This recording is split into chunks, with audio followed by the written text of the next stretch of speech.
వివాహం కాకముందే అమ్మాయిల్ని అబ్బాయిల్ని ప్రేమించడం, ఇలాంటి చెడు పనులు చేసేవారిని లోకం కూడా ద్వేషించేదిగా ఉంటుంది. అలాంటి చెడు క్రియలు చేసేవారిని దేవుడు కూడా అసహించుకునేవాడిగా ఉంటాడు. అందుకే దేవుడు అంటాడు, నీ పొరుగు వారి భార్యనైనను భర్తనైనా నువ్వు ఆశింపకూడదు అంటాడు దేవుడు. వారితో అక్రమ సంబంధాలు పెట్టుకోకూడదు అంటాడు దేవుడు. వారితో వ్యభిచార పాపం చేయకూడదు అంటాడు దేవుడు.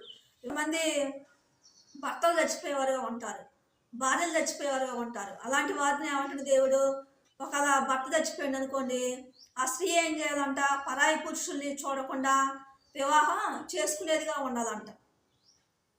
భార్య చచ్చిపోతే ఆ పురుషుడు ఏం చేయాలంట, పరాయి స్త్రీల వైపు చూడకుండా వివాహం చేసుకునేవారుగా ఉండాలి అని చెప్తున్నాడు దేవుడు. కొంతమంది భార్యలు చచ్చిపోయారని, భర్తలు చచ్చిపోయారని పరాయి పురుషుల వైపు చూసేవారుగా ఉంటారు, పరాయి స్త్రీల వైపు చూసేవారుగా ఉంటారు, వారితో అక్రమ సంబంధాలు పెట్టుకునేవారుగా ఉంటారు, వారి గురించి వ్యభిచార తలపులు దంచేవారుగా ఉంటారు, వ్యభిచార సంబంధమైన నవ్వులు నవ్వేవారుగా ఉంటారు, సరస్వతులు ఆడేవారుగా ఉంటారు, చాటింగ్లు చేసేవారుగా ఉంటారు, బహు భయంకరమైన వ్యభిచారం చేసేవారుగా ఉంటారు.